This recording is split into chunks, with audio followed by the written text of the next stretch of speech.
sidee loo noqdaa fagaara ka hadle cod kar ah oo dadka hortooda ka hadli kara isagoo aan cabsoonayn ugu horeyn waxaan hore uga soo hadalnay waxyaabaha keena cabsida haddana waxaan ka hadli doonaa sida cabsida looga gudbo iyo waxyaabaha xalalka u ah cabsida ugu horeyn walaal hadda jalanka ku cusubtay ku soo dhawo waxaanu kaga hadalnaa online businesska technology-ga iyo cryptocurrency haddii aad xiiseynayso iyo self development horumarinta nafsadda haddii aad xiiseynayso youtube-ka subscribe noo saar like-na noo saar oo ku soo bir si aad u hesho muuqaalo badan oo noloshaada wax ka bedela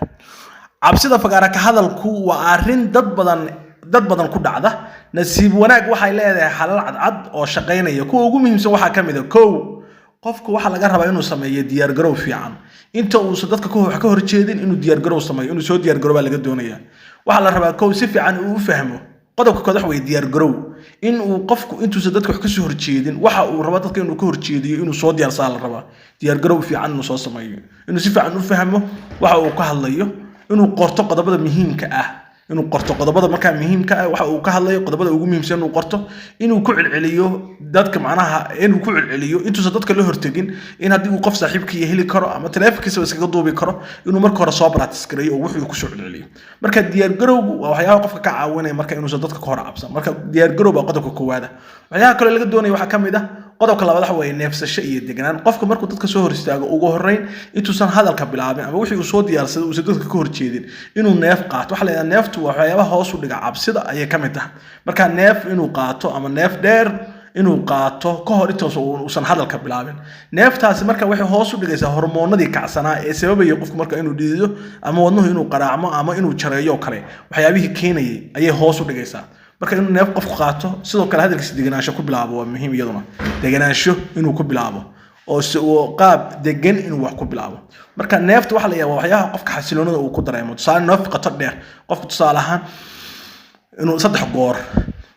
ku celiyo 3 goor inuu neef qato dheer uu qaato neeftaas markay keenaysaa hormoonadii kacsana inay degaan waata qofku markuu xanaaqo la yiraahdo qofka hawaan qaadanaya ama markuu hawada uu qaato kadib qofku uu iska digo marka inuu qofku 3 goor neef dheer qaado marka aad neefta qaadato waxa keenaysa marka maskaxda culayska saarnaa ee wixii aad ka fikiraysa ama warwarkii inuu hoos u dhaco taasina marka waa bilow fiican oo qofku uu ku bilaabi karo waa qodobka labaad qodobka saddexaad waxa weeye marka hadalka bilaabaysa ku bilow si fudud u bilow hadal tartiib ku bilow markiiba wixii aad bilaabayso tartiib tusaale waxaad soo gashay dadkii oo sii jeeda tashakoodu guud ahaan tashakoodu uu maqan yahay haddii aad markiiba hadal baan iska bilaabay waxa laga yaabaa sicid ku dhageysan haddii sicid ku dhageysan waxaad u malaynaysaa in dadku waxa aad jeedinaysaa aysan rabin halkaasina warar baa ka imanaya moogta iyo in kalsooni darro ay dadku kugu dhacdo marka ugu horreynba dadka tashakooda soo qabo crab the attention dadka attention tusaale haddaad tirahdo boqolkiiba 70 dadka dunida ku nool waxay ka cabsadaan fagaara ka hadalka oo reer qofka loo soo eego xulay wareer waxa cabsida keena bal laga hadlayo bal aduguna qayb ka noqo dadka attention-kooda marka qabato inaad marka aad marka hadalkaaga aabilo ama qodobka inaad su'aal weydiiso yaa inooga jawaabaya Soomaaliya inta gobol ay ka kooban tahay dadku su'aal baa weydiiso su'aashu way ka baqaan dadku marka attention-kooda soo jeed marka dadka attention-kooda soo jeedi kadibna hadalkaaga tartiib u bilow qalad haddaad samayso qaladku waa iska caadi waa normal marka qodobka saddexaad waxa weeye ku bilow si fudud hadalkaas si fudud u bilow qodobka afraad waxa weeye la qabsasho tartiib marka aad sameynayso marka aad rabto inaad noqoto fagaara ka hadlo cod kara waxa muhiim ah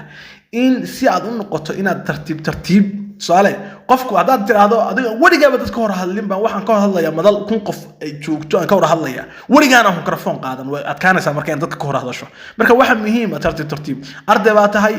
waxa weeye iskuul baa dhigataa inaad class coordinator noqoto gudoomiyaha galaaska ka noqoto fasalka ka hor hadasho waxay keenaysaa tartiib hadhow maalinba waa koraysaa moogta maalin fasal baa ka hadli jiray maalin dhowr arday badan maalin koox maalin dhowr qof maalin saaxiibada maalin meel baa joogtay kadib waxay keenaysaa marka qofku inuu la qabsado marka fagaara ka hadalkii codkar buu hadhow noqonaya waa talaya qofkaas hebel waa codkar hadda codkarnimada maaha wax lagu dhasho ee wax qofku uu la dhisto waa kalsoonida oo la dhisto marka aad la qabsasho aad samayso waa moor kalsoonidaadu ay korodho aad u gudubto fagaarayaal waaweyn aad ka hadli karto qodobka shan waxa weeye bedel fikirka qaldan ee niyadaada ay gelinayso alaama leela yaaba ama dadku yiraahdaan ama waxa weeye laygu qosla fikirka qaldan oo dhan bedel dadku way igu qosli doonaan maya qodobka total niyadaada ka waxa dadku waxay doonayaan inay wax fahmaan qosol dadku uma isa iman dadkan aad wax u jeedinayso tusaale arday jaamacadeed baa tahay macallinkii ardadii wax u horjeedinaysaa hadda ardada iyo macallinku waxay doonayaan mawduuca ka hadlaysa inay fahmayaan marka muhiim ma aha qosol meesha ma yaal waxa muhiim ah marka aad maskaxdaada niyadaada waxaad gelisaa dadka sidee wax uga dhaadhicsaa sidee niyadooda u kasbataa sidee waxaad jeedinaysaa u noqdaan wax ku oora qodobka lixaad waxa weeye dhaqanka ku celcelin joogta ah samee hadiyo goor qof waxa arkaysaa maanta waxay balkay wixii waa iska daayay ku celceli si joogta ah ugu celceli ku celcelintu waxyaabaha keenan qofku noqdo codkar inta aad ku celceliso cabsidu way yaraanaysaa mar walba aad ku celceliso cabsidu waa yaraanaysaa dadku macna hadalka fiican ma aha kuwa aan dadka hadalka fiican ee aad codkarku ma aha kuwa aan cabsanayn anu way la qabsadeen marka taasina waa muhiim qodobka dad waxa weeye tababar ama koorso qaado dabcan wax walba waa la bartaa tababar ka hadlaysa public speaker fagaara ka hadalka kala qaado ku biir koox dad oo wada hadlaysa si debate iyo presentation dabcan oo samayso xasuusno waa kalsoonida looma dhashay waa la dhisaa kalsooni dadka inaad noqoto fagaara ka hadle codkar macnaheedu waxa weeye wax loo dhasho ma aha oo la leeyahay qofkaasi waxa weeye waa u dhashay ee waa wax la bartay qofku waa bartay wax la bartay weeye marka barashadaasi waa qofku inuu dad ka hor hadli jiray kalsoonidiisu uu kalsooni fiican yeeshay taasa keenaysa qofku inuu noqdo marka inuu dadka ka hor hadli karo marka hadiyo goor waa muhiim marka waxaan ku diyaarinay marka koorso dhameystiran oo lagu baranayo public speaking oo ka kooban 15 muuqaal oo guud ahaan aan ku soo koobnay tibiska iyo waxyaabaha ugu muhiimsan qofka haduu arday yahay haduu macallin yahay haduu shaqaale yahay haduu yahay qof dhacdooyin event ka qayb galaya haduu yahay marxalad kasta oo qofku uu ku sugan yahay sida marka uu u noqon lahaa codkar wixiisa u diyaarsan lahaa dadka ugu hor hadli lahaa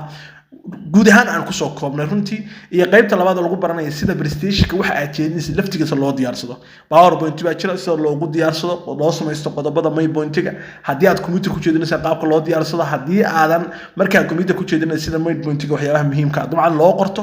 iyadana taasina waa muhiim marka ardayo qodobadaas baa muhiim si aad marka aad waxa weeye hadii la ku ron yahay aad cabsida uga gudubto maxaan ku soo sheegnay koow diyaar garow fiican samee neefsasho iyo deganaan waa in laga helo ku bilow si fudud u bilow hadalka tartiib u bilow la qabsasho tartiib samee marka hore waxaan isku soo day inaad la qabsato bedel fikirka qaldan ee keenaya maskaxdaada in culays la saaro dhaqan ku celcelin oo joogta ah samee tababar ama koorso qaado intaas waxyaabaha lagu talinayo weeye si qofku uu noqdo fagaara ka hadle codkar ah hadii aad halka soo gaartay oo YouTube ku wali subscribe noo saar ama like noo saarin ama Facebook hadaad nagala socoto follow noo soo dhig si aad u hesho macluumaad dabcan koorsada aan ku sheegnay waa koorso bilaash ah kaliya waxa jirta diiwaangelin waa koorso guud ahaan bilaash oo dhameystiran marka hadii aad xiisaynayso WhatsApp numberka description ka eeg nagala soo xiriir halkaas si lagu diiwaangeliyo aad koorsada uga mid noqoto aad iyo aad waa mahadsantahay. Wassalaamu calaykum waraxmatullaahi wabarakaatuh.